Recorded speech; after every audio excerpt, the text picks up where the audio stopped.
Dans cette vidéo, je vous parle de où est-ce que vous pouvez trouver les idées pour votre business. Alors, quand je parle de business ici, je ne parle pas de n'importe quel business. Je parle de software, je parle des logiciels, de services, d'applications. Je parle du numérique, du digital.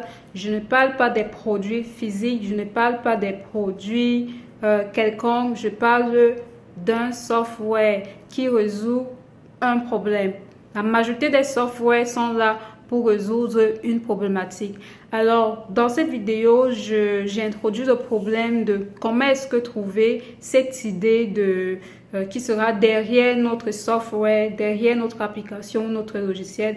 Où est-ce qu'on trouve cette idée-là et comment est-ce qu'on la trouve et quelles sont les caractéristiques on pourrait comme cela considérer d'une bonne idée. Alors, sans plus tarder, restez connectés jusqu'à la fin de la vidéo. On s'en parle, on s'en dit tout sur les idées, sur comment trouver les idées de business tech.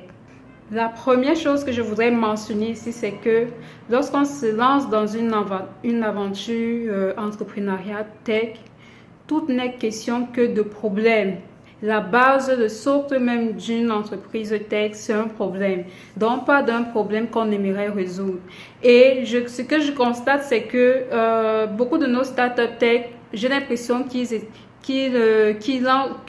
lancent leurs startups sans vraiment avoir cette base, sans vraiment avoir ce problème. Les gens créent juste des startups, juste pour créer des startups sur des idées existantes, soit déjà en Europe, en Occident, qui ne répondent à aucune problématique, à aucun problème que vivent les Africains. Donc, première chose, il faudrait une idée. Il faudrait que cette idée-là, c'est une idée, premièrement, qui vous soit propre. Ça, c'est dans le meilleur des cas. Donc, si vous cherchez une idée de start-up, questionnez-vous, qu'est-ce que vous rencontrez comme difficulté? Qu'est-ce que vous avez comme difficulté? Qu'est-ce qui ne va pas autour de vous? Moi, je vais prendre un exemple d'un problème que j'ai. J'ai une start-up. Le problème que j'ai, c'est la difficulté de trouver des bonnes ressources pour ma start-up. Alors, j'ai déjà eu à faire plusieurs recrutements, mais à la fin, ça n'a rien donné.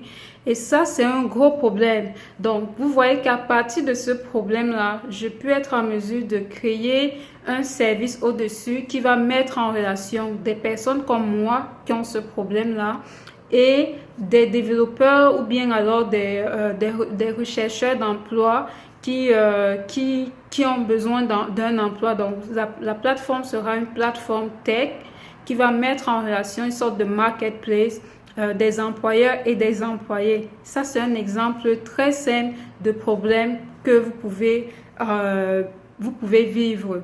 Donc, personnellement, quels sont les problèmes que vous avez? Je pense qu'il y en a énormément. Donc, faites une liste de tous ces problèmes-là et regardez parmi ces problèmes-là quels sont les problèmes que vous pouvez apporter, dont vous pouvez apporter un service, une solution tech. Dans le cas contraire, si vous n'avez pas de problème, on passe au deuxième niveau. Regardez autour de vous. Regardez autour de votre famille, vos amis. Qu'est-ce qu'ils ont comme problème? Qu'est-ce qu'ils ont comme difficulté? À chaque fois que les personnes sont en train de râler, à chaque fois que les gens ne sont pas contents, à chaque fois que quelqu'un a un bémol sur telle ou telle chose. Donc, c'est une occasion pour vous d'avoir une idée. Donc, partout là où il y a un mécontentement, partout où il y a des frustrations, partout où les gens ne sont pas contents, ça veut dire qu'il y a un problème. Et c'est là que vous devez vous positionner. Donc, allez à la rencontre des gens, parlez aux gens, essayez de comprendre comment est-ce qu'ils vivent, essayez de comprendre quelles sont les difficultés, qu'est-ce qu'ils rencontrent comme problématique tous les jours. Et c'est toutes ces problématiques-là, en fait, qui sont des idées de business. Et ça, on en a partout. Je ne sais pas si vous allez rencontrer quelqu'un en Afrique qui ne va pas vous dire qu'il a un problème. Moi, ce que j'ai eu à constater également, ma première startup que j'ai lancée, c'est une plateforme qui s'appelle PambeJob. PambeJob, si vous allez sur Facebook, vous tapez sur Google, vous aurez des informations sur PambeJob. Parce que je m'étais rendu compte que beaucoup de gens autour de moi, des proches, moi aussi je l'ai vécu, on a des difficultés pour trouver des emplois. On a des difficultés pour trouver, ne serait-ce que même le simple petit job qui va te donner même, disons même 10 000 à la fin du mois, ce n'est pas évident. Alors j'ai mis cette plateforme en place pour pouvoir permettre aux gens de trouver les tout petits jobs qui vont leur donner quelque chose au moins pour tenir leur marmite pendant une journée. Et ça, c'est PambeJob, comme son nom le dit. PambeJob, ce sont les emplois, les petits jobs.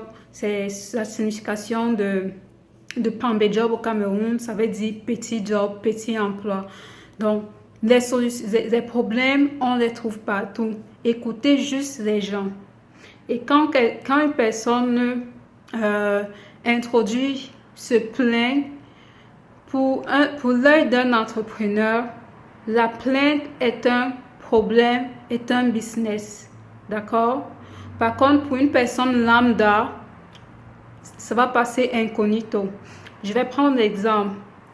Alain a eu à briser, je prends Alain, c'est une personne incognito, a eu à briser son téléphone. Et ensuite, il allait rapporter cela à son ami, comme quoi il avait fait tomber son téléphone et l'écran s'est brisé. Alors, le premier ami à qui il a raconté l'histoire lui a dit qu'est-ce qu'on va bien faire? Il te faudrait juste aller essayer d'acheter un nouvel écran et de remplacer celui qui s'est cassé. Le deuxième, il a rapporté le même problème à une deuxième personne, un deuxième ami. Et cet ami-là lui a dit peut-être prochainement, il devrait faire plus attention pour ne pas briser son téléphone, que maintenant, là, il va juste essayer de continuer à vivre avec ça comme ça, tant que ça peut toujours recevoir les coups de fil. Ensuite, il allait reporter ce problème à un troisième ami. Et ce troisième ami-là lui a demandé pourquoi est-ce qu'il n'avait pas un écran protecteur. Et en même temps, il s'est dit qu'il pouvait peut-être lui proposer, commencer à voir dans quelle mesure il pourrait lui-même essayer même de fabriquer ce protecteur d'écran et de le commercialiser. Donc là, on a en face de nous une situation avec 3 personnes qui ont des comportements différents. Alors, vous voyez bien que la dernière personne qui a eu un comportement entrepreneurial, elle a vu un problème et du coup, pour elle, ce problème-là, c'était une solution, un moyen d'entreprendre. Donc, c'est le même mindset que vous devez avoir. À tous les niveaux où il y a un problème, ne considérez pas juste ça comme étant un problème banal ou bien c'est comme ça, on passe dessus. Non, non, non, non. À chaque fois qu'il y a un problème, vous regardez les opportunités de faire affaire sur ce problème-là. Donc, ça, c'est comme cela que vous pouvez vraiment trouver les idées de business. Par regarder autour de vous, regarder ce que vous vivez, parler autour de vous, parler aux gens, discuter avec les gens, aller à la rencontre des établissements scolaires, des hôpitaux, essayez de causer avec des gens et vous allez comprendre. Je vous assure, il y a des problèmes partout, partout. Et maintenant, il ne suffirait pas juste de trouver le problème, il faudrait également trouver le bon problème. Mais sinon, les problèmes, on les retrouve partout. La dernière chose que je voudrais dire, c'est que pour trouver également une idée des problèmes, une idée basée sur un problème, vous pouvez aller voir des entreprises. Dans les entreprises, surtout les industries, on a beaucoup de problèmes là-bas. Alors, si vous voulez vendre, vous pouvez par exemple sortir des prototypes, des kits technologiques, mécaniques pour résoudre un problème industriel. Allez dans les industries, ils ont beaucoup de problèmes également là-bas. Vous parlez avec ces industriels et au sortir de là, vous allez vous retrouver avec des idées.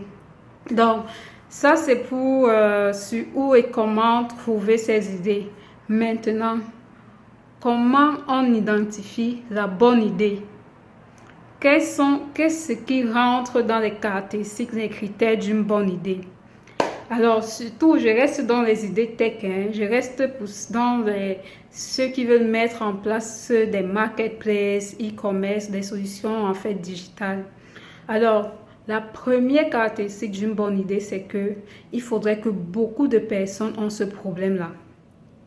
Donc, si vous avez une idée qui est basée sur un problème et que c'est un problème que beaucoup de monde n'ont pas, alors là, ça va poser problème. Parce que l'objectif pour vous, en fait, c'est que il faudrait qu'un grand nombre de personnes ont ce problème-là.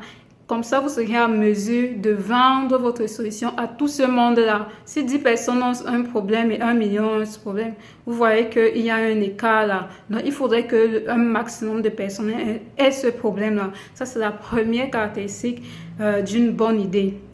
La deuxième caractéristique d'une bonne idée, c'est qu'il faudrait que l'idée soit basée sur un problème vraiment difficile et complexe. Alors, quand je regarde en Afrique, la majeure partie des problèmes sont très complexes. C'est-à-dire que si tu veux mettre en place un logiciel, il faut que par exemple, il faut que tu essaies d'évaluer la connectivité. C'est-à-dire que les gens n'ont pas Internet. Donc, du coup, le logiciel que tu dois mettre en place là, ça doit être en mesure de fonctionner avec peu d'Internet ou alors même sans Internet. Donc, des solutions comme ça, il faudrait que le problème soit assez complexe. Ça veut dire que plus le problème est complexe, plus votre solution a de fortes chances de se vendre. Vous voyez un peu. C'est-à-dire que si vous venez avec une solution où les gens peuvent utiliser votre application alors qu'ils n'ont pas, par exemple, Internet, tout le monde va se jeter là-dedans. Tout le monde va vouloir votre solution. Donc, plus le problème est dur, plus vous êtes sur le bon truc. Vous êtes sur la bonne marge. Si le problème est facile, et en plus, même si le problème est facile, c'est tout le monde qui va vouloir se jeter là-dedans. Va vouloir se jeter dedans parce que la solution également sera facile. Mais quand c'est dur, vous allez vous aventurer seul et vous serez vraiment le seul dans votre game, quoi. Donc, il faudrait que le problème soit complexe. Troisième caractéristique d'une bonne idée, il faudrait que le problème sur lequel ça se base, là, c'est un problème récurrent. Ça veut dire quoi? Ça veut dire que si les gens n'ont pas ce problème-là, à chaque fois, là, vous allez vous faire moins d'argent. C'est-à-dire que si les gens ont ce problème-là une fois, ça veut dire qu'une fois que vous allez le résoudre, c'est fini, vous avez perdu quelqu'un, vous avez perdu un client. Et là, ce n'est pas avantageux. Donc, lorsqu'on veut financer une start-up, on va regarder ces 3 critères. On va regarder la récurrence, parce que la récurrence, en fait, c'est un business model. Sur la récurrence, on a mesure de dire que, OK, on peut facturer notre solution chaque mois. C'est-à-dire que chaque mois, la personne aura besoin de votre solution. Par exemple, Netflix. Netflix, ce sont des abonnements. Ça, c'est un exemple de problème récurrents. Donc, les gens auront toujours besoin de regarder chaque mois Netflix, dont le client revient. Donc, si vous avez un problème comme ça, là où le client va revenir à chaque fois, vous êtes peinard. Par exemple, je vais prendre, si vous mettez en relation des gens, un marketplace qui met des demandeurs d'emploi et des rechercheurs d'emploi, et que peut-être parmi, c'est sûr que parfois il y a des emplois qui se passent one time, c'est-à-dire que j'ai besoin d'un employé qui va venir faire des travaux chez moi et il fait ça une seule fois, il s'en va. Par contre, si c'est par exemple un service qui va de nettoyage, les gens ont besoin de nettoyer chez eux tous les jours, disons chaque semaine de manière récurrente. Ça, c'est un exemple de problème récurrent. Donc, trouver des problèmes qui sont récurrents et non one time. Ça, c'est l'un des critères vraiment primordiaux d'une bonne idée. Donc, partant sur ces trois trucs-là, Le problème doit être complexe. Il faudrait que beaucoup de personnes ont ce problème et il faudrait que le problème soit récurrent. Une fois que vous avez ces 3 caractéristiques-là, vous pouvez dormir tranquille. Vous êtes sur une bonne niche. Alors, il n'y a plus rien, il n'y a pas vraiment à réfléchir. Vous foncez seulement. Donc, voilà les différentes caractéristiques d'une bonne idée. Faites-moi un commentaire, laissez-moi ce que vous en pensez. Sur quelle idée vous travaillez en ce moment. Partagez avec moi. Moi, je pense que j'ai déjà assez partagé les idées sur lesquelles je travaille. Je vous ai parlé de PamBayJob qui est un service de marketplace qui met les employeurs et les employés en relation sur des petits emplois. Donc, sans tarder, laissez-moi en commentaire vos idées. Je serai ravie de les lire. Et également, qu'est-ce que vous en pensez de la vidéo? Qu'est-ce que vous en pensez de cette thématique? N'hésitez pas de la partager, de liker, surtout de vous abonner si vous ne l'avez pas déjà fait. J'espère que le thème vous a intéressé. On va se connecter pour de nouvelles vidéos. Merci. Au revoir. Ciao.